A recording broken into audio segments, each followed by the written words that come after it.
Herzlich willkommen auf meinem YouTube-Channel. Es ist Sonntag. Wir stehen hier vor einem Riesentor. Was könnte das sein? Du kannst auch nicht durchgucken. Gar nichts. Alter, es ist ein Hochsicherheitstrakt. Ich rufe ihn jetzt einfach an, dass er mal dieses Riesengeschoss hier aufmachen soll. Warte mal. Jetzt geht er nicht ran. Hallo? Der redet gar nicht mit mir. Der macht einfach nur das Tor auf. Und guckt euch das an.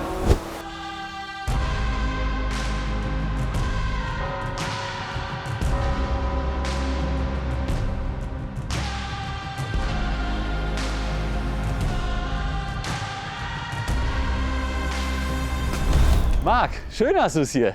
Alter Schwede, alles fit? Wie läuft's? Wie geht's dir? Gut. Der ein oder andere hat Müller, Max und hin und her an der Tür stehen und hier steht Rolex. Bevor wir weitermachen, verkabeln wir erstmal Marc und dann geht's zur Sache. Gefällt der Portofino M Marc ja oder nein? Das ist heute die Kernfrage.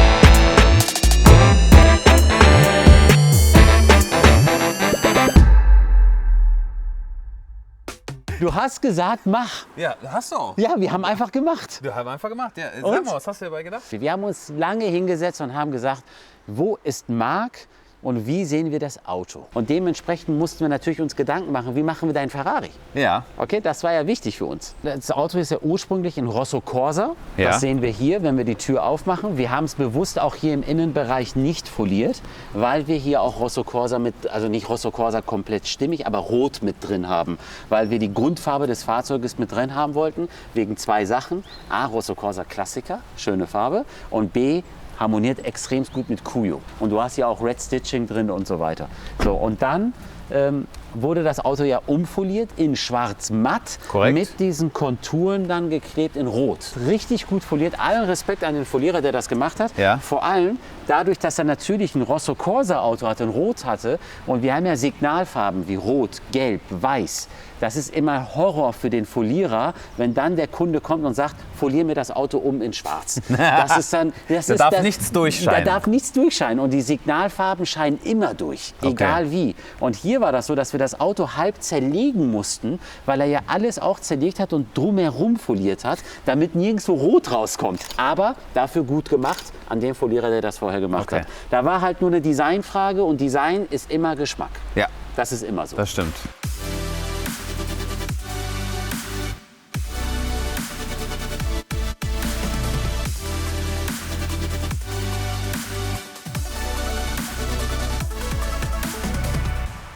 Und dann haben wir uns überlegt, welche Farben passen gut zu Marc.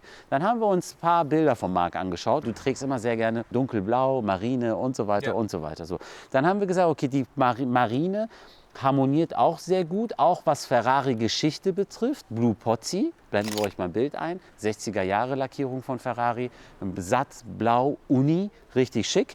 Dann haben wir so ein Spray, so Graffiti-mäßig haben wir das Ganze, haben wir so einen Übergang. Jetzt setzen wir noch was drauf. Und was ist immer edel? Leder. Im oberen Bereich, hier und A-Säulenbereich und so weiter, das kann man jetzt schlecht sehen, weil es regnet, haben wir Lederstruktur reingebracht. So, und dann haben wir hier noch ein bisschen Aerodynamik, sozusagen ein bisschen noch das Rot rüberfliegt. Dann, da waren wir uns echt unsicher, aber da haben wir uns deine Autos auch ein bisschen angeschaut. Wir haben uns ja richtig beschäftigt mit der ganzen Geschichte. Egal, wo Marc ist, du siehst sein Logo. Ja. Also haben wir dann das für richtig empfunden, dein Logo auf die Tür zu packen. Aber wieder nicht nur steril, sondern als ein Graffiti-Spray, wo hier auch ein bisschen, weißt du? Ja. Dann geht es weiter, die Scuderia-Embleme, damit wir hier nicht drei Farben haben. Ja. Deswegen haben wir das ein bisschen abgetönt, damit das Ganze ein bisschen stimmiger wirkt, ein bisschen sauberer wirkt.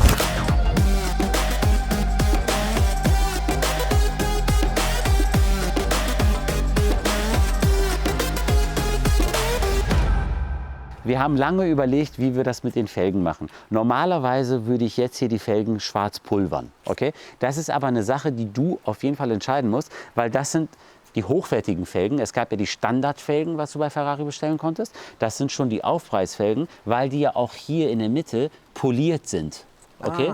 So, und das heißt, wenn wir hier einfach das in schwarz gepulvert hätten oder lackiert hätten, was man nicht macht, man macht ja eigentlich eine Pulverbeschichtung, dann wäre das kriegst du nie wieder hin. Ach so. Okay? Und da haben wir zwei Möglichkeiten. Entweder wir pulvern das, dann ist das erledigt, oder wir dippen es.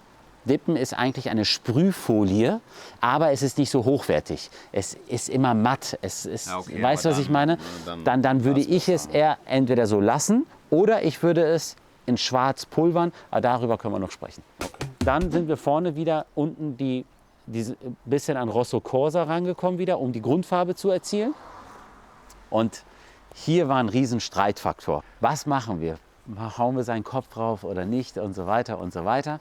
Marc Gebauer verstehe ich immer unter ein Label inzwischen. Ja. Und das ist dein Label, das ist Marc Gebauer, das ist sein Gesicht. Unsere Idee war, wir bleiben Ferrari treu, wir bleiben die Linie von Ferrari treu, wir wollen nicht hin und her spielen, aber wir wollen ein bisschen mehr Design, Fashion, aber Eleganz und die Marke Marc Gebauer reinbringen. Und da haben wir uns dafür entschieden. Ja, also ich muss sagen, die Farbwahl ist sehr schön. Also gerade jetzt auch hier dieses Lila und so, das ist mit meiner Lieblingsfarbe. Und auch toll, dass das mit dem Rot von der Grundfarbe her gepasst hat. Auch die Lederstruktur bin ich voll und ganz zufrieden. Aber Marc sagt, ja, ist schön, aber erzähl. Nein, also das ist erstmal ein sehr gelungener Job. Ich mag die Farbkombination, gerade auch dieses Lila ist super schön. Leder ist auch gerade die Struktur gefällt mir sehr, sehr gut. Das Einzige ist, ich bin ein bisschen geschädigt durch durch das Feedback der Leute. Ja. Und das ist sowieso schon ein extrem lauter Auftritt. Was meinst du vorherig? Wie dein Design der vorher aussah und okay. da gab es so viel Feedback und so weiter. Okay. Und, das Auto ist so schon sehr laut. Ja. Und aus dem Grund, ich würd den Kopf vorne weglassen. Ich finde den ein bisschen drüber. Also, das ist doch nicht den Kopf, das ist dein Kopf. Mann. Ja, ich weiß. Kopf, guck mal, die Sache ist, normalerweise, ich habe auf allen Artikeln immer mein Gesicht, überall drauf. Genau. Du hast vollkommen recht, ich bin vollkommen bei dir. Ja. Nur das Auto ist schon so laut und in der jetzigen Lebensphase wäre ich glücklicher ohne. Okay, verstehe. So. Okay. An der Seite mit dem Logo kann man diskutieren. Nur die Sache ist, ich hatte an derselben Position bei der vorherigen Folierung auch das Logo. Okay. Das Design als solches wäre vielleicht stimmiger ohne. Okay, weil das Ding spricht so für sich, weißt du, was ich meine? Und das Logo, man kann es da lassen, du könntest es da lassen. Ja. Wenn du mich jetzt vor die Wahl setzt, würde ich zum aktuellen Zeitpunkt sagen, mach's lieber weg, weil ich finde den Auftritt so schon heftig. Und wenn du so guckst, muss es nicht da sein, um das Auto interessant zu machen. Das heißt, die beiden Türen werden neu foliert und deine Haube wird neu foliert. Genau. Ich würde dir die Monteure hierher schicken. Das Auto muss auch nicht wieder zu uns. Wir haben Designs gehabt, das kannst du dir nicht vorstellen. Echt? Jetzt ohne Scherz. Wo war ich da? Ich war gerade in Pebble Beach. Da kriege ich so 3 Vorschläge. Hamid, so würden wir uns Marcs Ferrari vorstellen. Ich habe sofort gesagt, nein. Auf gar keinen Fall. Nur nein. Ich habe einfach ein Nein. Und dann wieder zurück. Dann haben die, was sollen wir denn machen? Und hier und da. Ich so, nein, das geht einfach nicht. Es war so heftig. Es war Graffiti pur in dem Sinne. Und da habe ich null dich gesehen. Null. Und hier hatte ich so ein gutes Gefühl. Und vor allem, diese Leder und auch dieses Lila, sorry, dass ich unterbreche, das ist schon eine tolle Farbkombination. Genau, und Leder passt halt auch zu dir, finde ich. Und es ist einfach so, es bleibt Geschmackssache, es ist Design. Und da muss man das auch immer so respektieren. Nein, das ist super. Also dein ganzes Team hat einen tollen Job gemacht. Ich finde, das Endergebnis, da wäre ich geistig, darauf wäre ich nie gekommen. Aber insgesamt, ich muss sagen, das Design, ich hätte niemals damit gerechnet. Ja.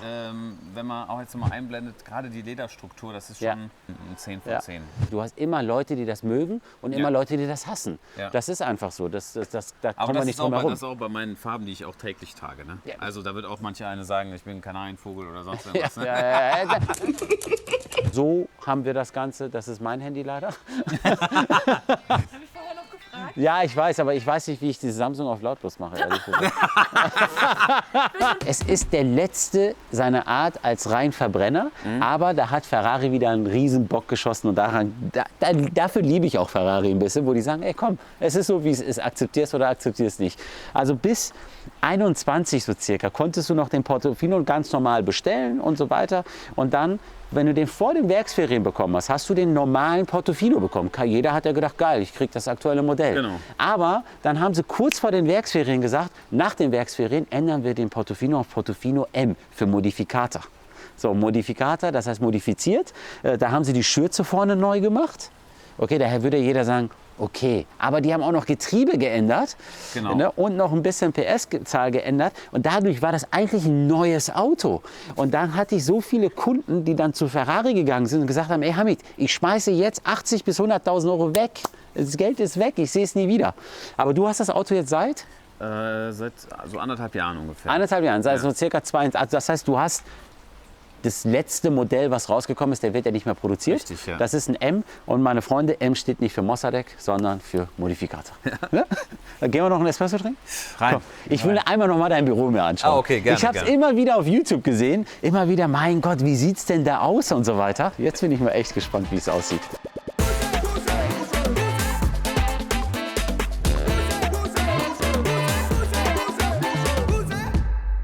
Also, so sieht's aus. Alter Schwede, ich sehe das immer wieder auf deine Videos. Da sitzt du immer. Genau, ne? genau. Und dann krass.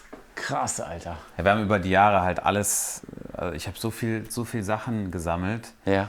Das Weißt du noch hier alles? Weil, Ja, ich weiß, also ich kann dir über jedes, das hier sind so größtenteils so private Parfums, die ich auch von Reisen mitgebracht habe. Okay. Darf ich mal hier einmal? Ja, klar. Guck mal, hier zum Beispiel so, das ist was Arabisches jetzt. Genau, das habe ich aus Mekka mitgebracht. Ach, geil. Ja. Mega. Das aus ist ja Mekka. cool. Das ist ja cool.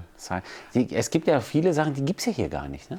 Zum Beispiel, das ist ist so von so einem Künstler, die Figuren, die kommen aus Japan. Ja. Da gibt es immer so Limited Drops. Aber was wirklich, wirklich selten ist, sind diese Wanduhren hier oben. Ach so. Also die sind eigentlich von einem Juwelier, Ja. von verschiedenen Juwelieren. Ja. Und die kann man so nicht kaufen. Also die sind wirklich, die kriegst du nie wieder. Die kennt man ja immer klassisch als Hublot oder Rolex, siehst du die oft? Ja. Ne? Aber jetzt hier Patek und so weiter habe ich kaum gesehen. Der Markt ist natürlich auch eingeschränkt, aber ja, genau. Ja. Aber werden die genauso hoch gehandelt wie normale Uhren?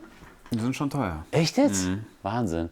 Also wenn der Markt sagt, die sind schon teuer, dann ist es sechsstellig. Ja, also mindestens. Ne? Ja, mindestens. Ja. Sehr geil. Und dann hast du hier auch noch so viele. Genau, das sind die Parfums, so, die wir. Das hier zum Beispiel ist neu. Ich weiß gar nicht. Du hast Orange Flamingo, ne? Ich habe Orange Flamingo, ja. Ich glaube, das hier zum Beispiel.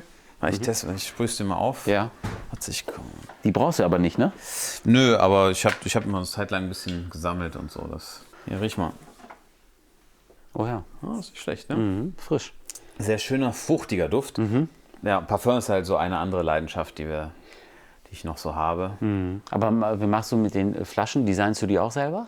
Also das ist jetzt nicht von uns, das ist von einem anderen Hersteller. So mit der bekannteste, kommt übrigens auch aus Italien. Ja, okay. Würde ich tatsächlich auch so vergleichen mit Ferrari. Ah, echt jetzt? Es ist 9 Plus Ultra. Ach, geil. Also Geil, das ist wirklich, ja. Aber klar, unsere eigenen Parfums, die machen wir selber. Du bist ja groß geworden eigentlich, Anzüge und Uhren. Also ursprünglich, mein erstes Parfum habe ich so mit so 11, 12 habe ich so angefangen zu sammeln. Aha. Und dann ging das halt nach oben. Als ich studiert habe, habe ich dann das erste Parfum mal für 150 Euro Was hast du denn gehabt. studiert?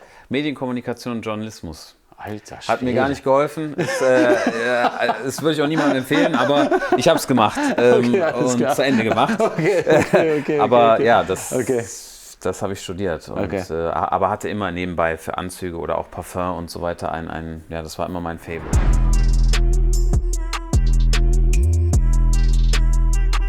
Ein Land hatte sich ja bereit erklärt, ein Zahlungsmittel mit meinem Gesicht zu machen. Nein, echt? Ja, Und also zwar welche? Tschad. Tschad. Wo ist Tschad? Das ist so Zentralafrika. Okay. Und da, Darf ich mal? ja klar, das ist jetzt der Präge. Ne? Das ist Okay. die eine Seite und das ist die andere Seite. Okay. Und die sind da- noch ganz schön schwer, ne? Achso, und dann steckst du ein Gold dazwischen? Das und dann war jetzt wird Silber, das, bam, genau. Oder Silber und dann geht das so rum. Dann wird das Okay. geprägt und Krass. Ey, guck mal hier, guck dir das mal an. Und dann will er mir erzählen, dass er seinen Kopf auf sein Auto eine nicht haben Münze, möchte. das ist eine Münze. Nein, jetzt ohne Scherz. Hey, was ist los mit dir? Ja. Was ist los mit dir, Mann? Dann will er überall seinen Kopf, alles rum mit. Hier hast du hast wieder einen Anzug an, alles. Wir haben alles genau so gemacht. Das ist nämlich unsere Idee gewesen. Und das ist dein Portofino. Genau, das hast du ja gekriegt, als du es bestellt hast. Ne? Genau, da haben die mir das so mitgegeben. Genau. Ne? Das Was Auto. hier mega cool ist, das hat jeder bekommen, der das Auto sozusagen bestellt hat das bekommen mit dann dein Schlüssel hier drin. Kannst du hier reinlegen, ja. Genau. Okay, genau, so. Teilweise hast du es auch bei LaFerrari gekriegt, da war es nur ein Klotz, nur gefräst und die werden richtig hoch gehandelt. Nee. Hast du deine Augen gesehen? Hast du deine Augen gesehen? Ja, sofort. Nein.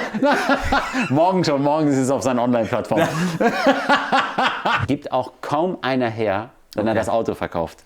Das haben ja auch nur also das ist immer ein Zeichen, dass es immer der Erstbesitzer hat. Okay. Weißt du? Das kriegst du ja immer von Ferrari und so weiter. Und immer bei bestimmten Ferrari-Modellen ist immer die Frage, Paletto dabei, Aufladegerät dabei, mein Modellauto dabei und bei dem LaFerrari gab es so ein Amalgam noch dazu.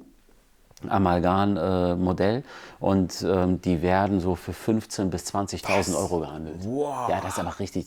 Du denkst, du stehst vor dem Auto, nur dass es kleiner ist. Das ist präzise zusammen, also es ist Wahnsinn. Und wenn du es nicht hast bei einem LaFerrari, reden wir über 150.000 Euro weniger. Nee. Ja, ist so. Da ist nämlich auch deine Fahrgestellnummer alles mit drauf.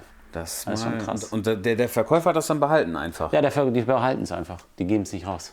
Boah, Ja. das ist mal eine Nummer. Das ist krass, ne? Ja. Marc, vielen Dank, Danke mein Lieber. dir. Ich schicke die Monteure rüber. Ja. Und wenn wir soweit sind, werdet ihr auf Instagram dann das absolute Endergebnis sehen. Ja. Ne? Und ich hoffe, der Beitrag hat euch gefallen. Wir sehen uns nächste Woche Sonntag wieder. Ciao.